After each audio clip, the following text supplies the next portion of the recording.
All right, welcome everybody to another geopolitical analysis video. It's been a while since we've done some of these. Apologize. A lot of new developments have taken up my time, but it seems that things haven't progressed positively since we left off, and that the scenarios are worsening in almost all the fronts. Uh, First thing I want to address is the situation in Ukraine, of course. We see that things are heating up much more. Of course, in some of our videos, we mentioned that there are NATO personnel in Ukraine for a very long time now and have established connections with the Ukrainian army by training them, also the presence of different Western weapons. But in this situation, we see that the French personnel who are training the combatants at this point have been exterminated, and also putting France as a legitimate target in the map, on the map. And this is terrible news because France is being drawn, and Britain, but a lot of other European countries who have not agreed, have not had their democratic elect politicians agree to a lot of this support to Ukraine, but being forced by the greater powers in order to draw a greater depression, a greater war with Russia, something that most Europeans do not want. So we're seeing again that Europe is, as I say often, the sacrificial lamb of the greater powers. The US is using Europe in order to combat Russia, and at the same time, the U.S. is focusing its situation with China. Now, uh, plans that were leaked recently from the Russian nuclear plan called Unthinkable involves nuclear attacks in places such as France and Britain that could take place within 24 hours in wiping out those NATO member states. This is concerning because instead of having peace negotiations, as the war in Ukraine is it's very obvious that Ukraine doesn't have the ability to thwart or fend off the attacks of Russia. Russia is sending a fresh battalion of men every month. There's 500,000 of men from Russia on Ukraine territory right now as we speak.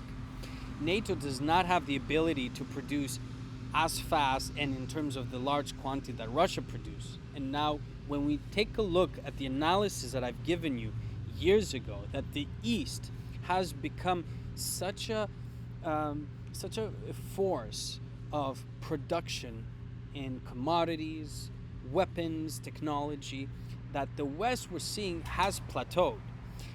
The production of arms that the West has cannot be enough, is not sufficient enough to win a battle against Russia, which Russia has also China, North Korea apparently, and Iran. We've seen that the war in Ukraine is essentially an amalgamation of the Eastern Axis and the Western Axis, for lack of a better term. Sure, the West involves NATO, but we're seeing that countries who are not even NATO members are getting involved in something that is very worrisome. So, it looks like the Holocaust will begin and might backfire mostly in the West because our economy is dependent on a system that is created, essentially the debt system.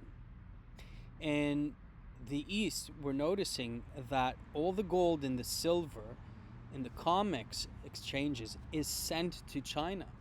So we're seeing that commodities, real commodities, tangible raw commodities that are needed for manufacturing and for just the strengthening of industrialization in the many fronts such as AI, microchips, all this biotech is being aggregated in the East.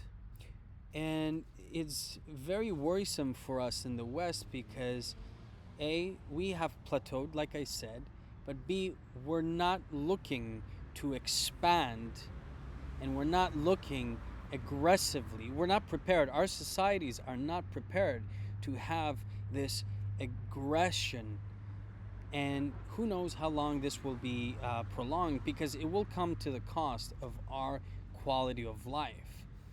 And most of this, of course, investments in the war proliferation has a lot of companies, especially in the US markets, like the Raytheons, Lockheed Martins. They profit immensely by this war. And we can only see this through the numbers, which shows us that the budget of war proliferation, of arm and weapon proliferation, has skyrocketed to thousands and thousands of billions this year. All that money is going somewhere. All that money is being consolidated by these top manufacturers who are producing arms, who benefit from the war. That is why the war in Ukraine is not ending. It's not necessarily that the West doesn't think that Ukraine will fall or collapse. I mean, Kissinger has been very explicit about the situation in Ukraine and what will take place. The Soviet Union, before its collapse, had asked the US to not interfere in ex-Soviet Union states.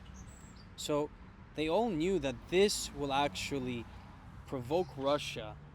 And of course, the City of London is behind this, as it's all of the money that was in the West was being siphoned either in Switzerland but also in the City of London.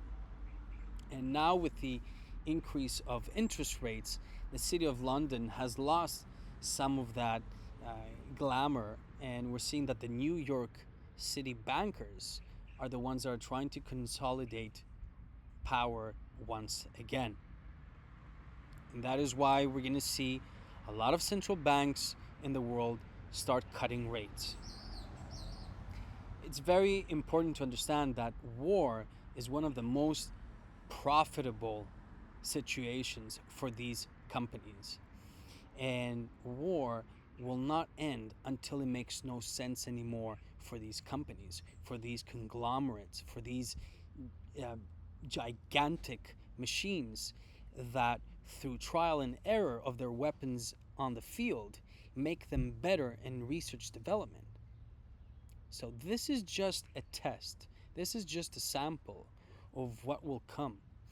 We see that, for instance, an example I want to show you, given my background in the military, the large heavy artillery tanks, the Abrams and also the Leopards, that have incredible technology, have proved themselves to be obsolete. And their efforts in rounding up these tanks is futile, as we see that the cheaper option of drones that we see Iran supplying Russia, or for instance the cheaper alternatives of some of the missiles from North Korea, have been very effective for the Russian army. So this melting pot of technologies is what allows these companies to prolong the situation that we're experiencing in Europe, in Ukraine. Thanks so much for watching. Feel free to subscribe and like this video.